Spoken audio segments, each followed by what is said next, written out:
Day 20 of the partial government shutdown saw federal employees protesting around the country. Hundreds of thousands of workers are furloughed or working without pay as Congress struggles to come to an agreement on the border wall.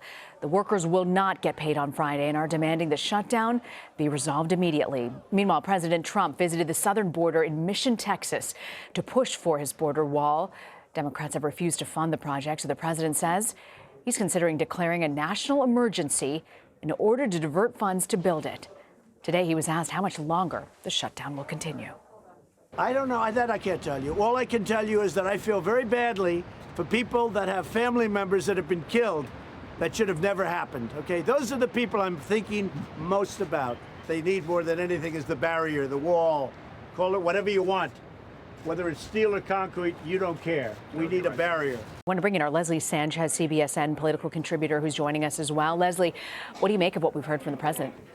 You know, very interesting. I think the two big takeaways, the president is talking about, sure, we can look at the possibility of getting to other immigration reform if we have border security first. That is a very long-standing argument and debate within the Republican Party. Many feel that they go back to President Ronald Reagan, who granted amnesty to Central Americans, 3 million individuals, and then they never really came through with their promises for border security. And even the 1996 immigration reforms didn't do anything with meaningful respect to address the flow of people and drugs across the border. So there's been this kind of a bitter sense among Republicans that they've never seen a true border security plan executed in the way that a president promises. So you see him leading with that and kind of tossing out the idea of comprehensive reform. You present it to me now.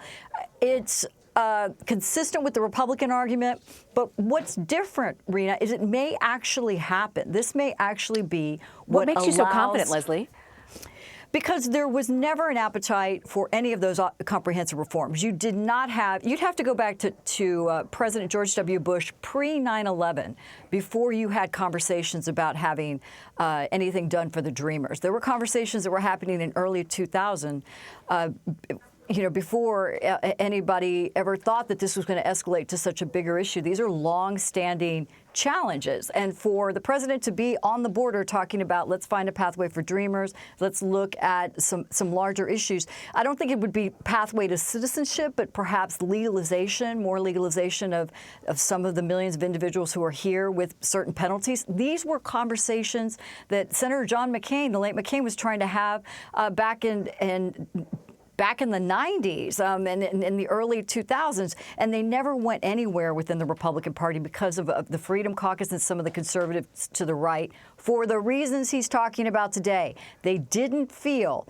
that the Republican would stand strong on border security. So now we're seeing a new approach. It's much more unorthodox. Every time the president is asked about those 800,000 plus federal workers, he brings it back to crime and individuals that have been harmed by undocumented individuals. I'm not saying that's a fair argument. In fact, I think it's completely erroneous the way he presents it. But this is the strategy. Talk about border security, get them on that. Democrats don't deliver. Democrats want open borders, full amnesty. It's not a reasonable or fair approach. Republicans are coming to the table, and he's going to stick with this, and he's putting pressure on Republicans that this message will work and I will deliver.